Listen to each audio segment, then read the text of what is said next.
Ще центрира в наказателното поле. Има ли кой да играе с глава? Дай тяпчика за топката.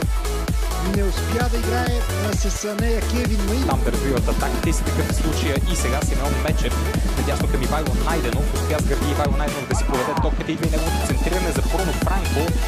Твърде много време получи Бруно Франко да си владее топката. Не го направи по най-добрия начин. Включването на Бруно Франко от ляво направи така, че да внесе смут.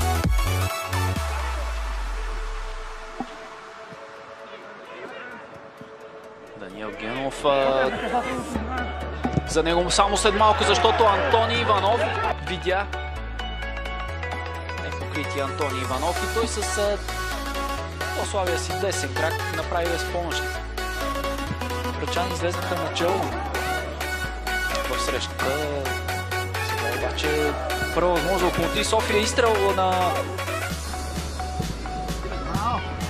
Не мина подаването към Кевин Май, тъй като бе пресечено от Бран Мендос. Иначе идеята на Симеон Мечев определено си заслужаваше. След това отлична работа между Бруно Франко и Кевин Май. Първото по време.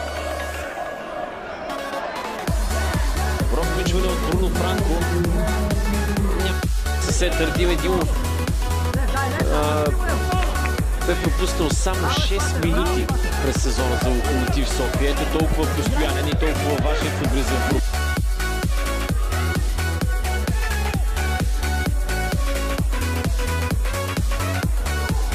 Се борят за своето оцеляване и винаги са в Избутан, но пък в рамките на позволеното според Радослав Гидженов. Бруно Франко. Ще стреля Бруно Франко. Първа за своята реакция.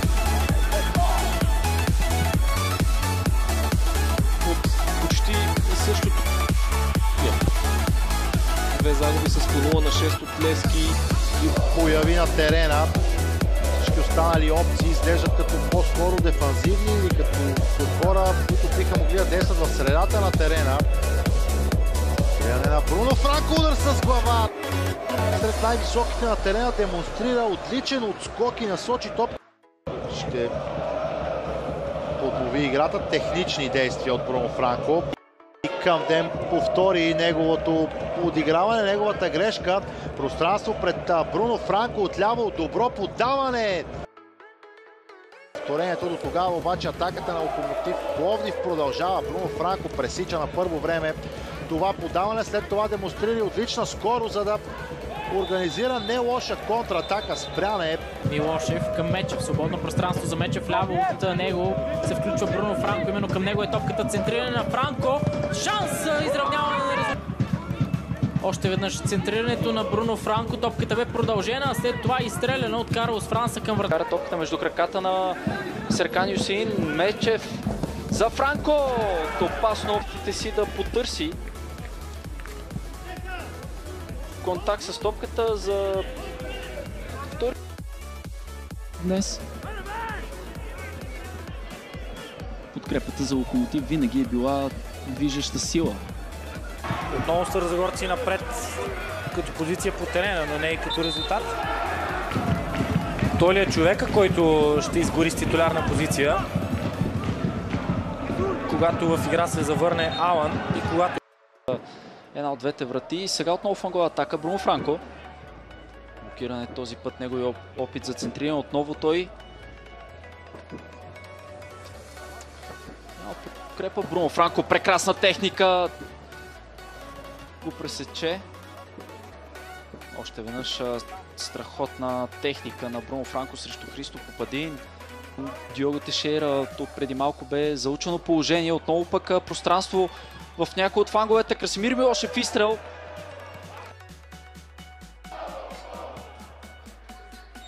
Добре успя да задържи топката Даниел Ками. Центриране сега, нов изстрел с глава, този път на Кар. Прави впечатление, че в първоначалните мини в това. Милошев.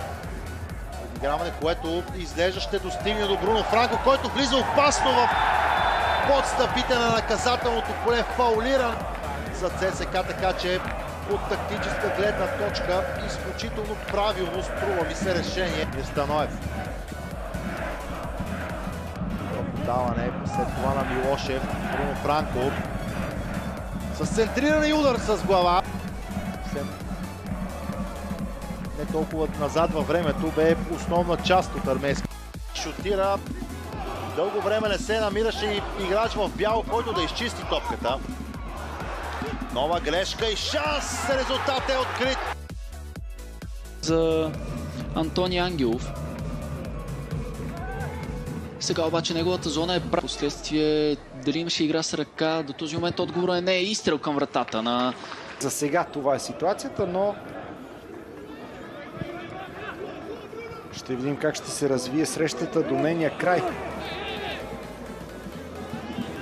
Добър е този пробив на Бруно Франко. Преодоля един втори футболист. Изпреварен, когато става въпрос вече за последния момент от атаката, именно удара към вратата. Получи се рикошет в кръка на Георгия. Които все още обаче имат възможност да спечелят точката. Бруно Франко, центриране на Бруно Франко. Топката все към вратата на Анатолий Господинов. Той обаче е много сигурен.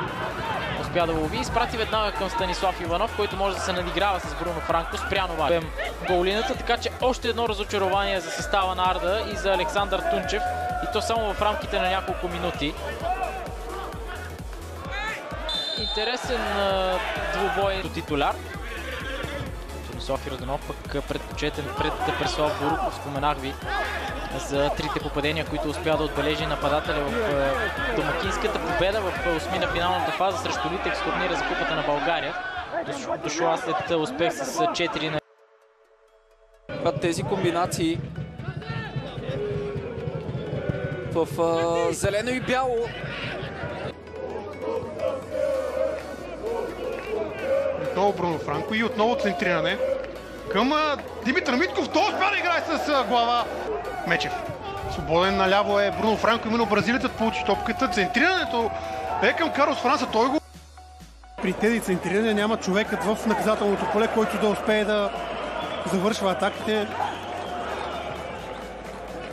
Сега малко по...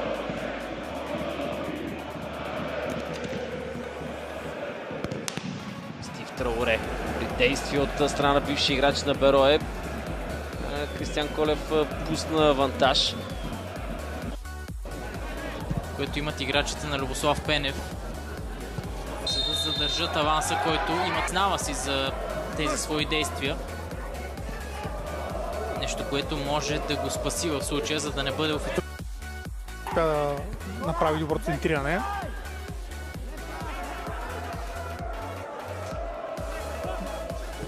Бруно Франко и той решава да центрира топката. Получи се разбъркване, удар към вратата. Сериозна битка между Брайан Перея и Даниел Ками. Спас Георгиев дойде пък от отбора на Берое Стара Загора. Каза ви доста промени в Локомотив София. Прекрасно проведена контратака за Ботев Пловдив.